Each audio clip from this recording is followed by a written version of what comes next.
عید الاضحیٰ صرف ایک تہوار نہیں بلکہ حضرت ابراہیم علیہ السلام اور حضرت اسماعیل علیہ السلام کی عظیم قربانی کی یاد ہے۔ یہ دن ہمیں اللہ کی رضا کے لیے اپنی خواہشات قربان کرنا سکھاتا ہے۔ قربانی کے گوشت کو 3 حصوں میں تقسیم کرنا اسلام کا نہایت خوبصورت اور حکمت بھرا طریقہ ہے۔ ایک حصہ اپنے گھر والوں کے لیے رکھا جاتا ہے تاکہ اہل خانہ عید کی خوشیوں میں شامل ہوں۔ دوسرا حصہ رشتہ داروں، دوستوں اور پڑوسیوں میں تقسیم کیا جاتا ہے تاکہ محبت اور تعلقات مضبوط ہوں، اور تیسرا حصہ غریبوں، مسکینوں اور ضرورت مندوں کو دیا جاتا ہے تاکہ کوئی بھی شخص عید کی خوشیوں سے محروم نہ رہے۔ یہ تقسیم انسان کے دل میں سخاوت، ہمدردی اور بھائی چارے کا جذبہ پیدا کرتی ہے۔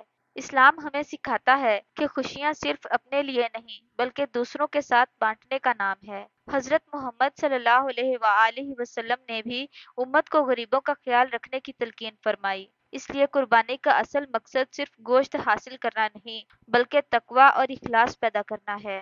قرآن پاک میں اللہ تعالیٰ فرماتا ہے، اللہ تک نہ ان کا گوشت پہنچتا ہے اور نہ خون، بلکہ تمہارا تقوی پہنچتا ہے۔ اگر کوئی شخص چاہے تو سارا گوشت اپنے استعمال میں بھی رکھ سکتا ہے، قربانی ادا ہو جائے گی، لیکن 3 حصے کرنا ایک بہترین اور بابرکت عمل سمجھا جاتا ہے جس میں معاشرے میں محبت اور اتحاد پیدا ہوتا ہے۔